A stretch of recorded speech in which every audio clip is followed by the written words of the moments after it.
তো hello guys, দেখুন এটা আমার বন্ধু শান্তনু আর এটা আমার বন্ধু রাকেশ। ঠিক আছে, এ বাইক হচ্ছে এমটি আর এ বাইক কিনছে হচ্ছে তোমার অ্যাপাচি ভার্সন 4 200। ঠিক আছে, আর হচ্ছে MT-15। ঠিক আছে, এখন হচ্ছে এদের রেস হবে, বাইকের রেস। নিউ বাইক, এটা 2 বছরের বাইক। ঠিক আছে, এখন এই বাইকের মধ্যে রেসটা হবে। তো এখন এরা কথা বলে নিজেদের মধ্যে, রেস শুরু হবে এখন। এই নিউ বাইক কালকে কিনেছে, এর বাইকটা 2 বছর হয়েছে, 1 বছর হয়েছে। ঠিক আছে, দেখুন কি বলছে। কিন্তু কি হয়েছে, পা থেকে ব্রেকটা যদি সরে যায় আর কি রাখবো ক্ষমতা আমার গাড়ির, নয় পড়তে হবে। ধুলো এতে উঠবে না, চাকা ফুরকি যাবে, স্লিপ মারবে, পড়ে যাবে এখানে, স্লিপ হবে। দেখুন তো উইলি ফিলি মারবে বলছে। ঠিক আছে,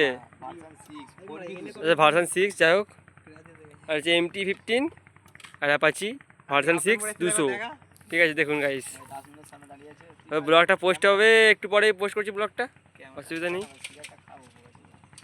চলো, আগে তোর বাইক ছেড়ে এসে এখন অ্যাপাচি চালাচ্ছে গাইস। দেখুন গাইস, আগে দেখুন ওর বাইকটা এমটি এখন শান্তনু চালাবে, আর শান্তনুর বাইক এখন রাকেশ চালাবে। চল চল, তো বাইক দুটো এখন একসাথে হচ্ছে, আর রেসটা হবে, হালকা করে রেস হবে একটা। এর বাইক ও নিয়েছে, ওর বাইক নিয়েছে। ঠিক আছে, তো দাদা,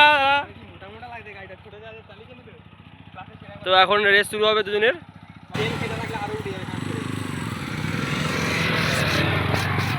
বেরিয়ে গেল এখন দুজনেই, রেস হচ্ছে এখন দুজনের রেস।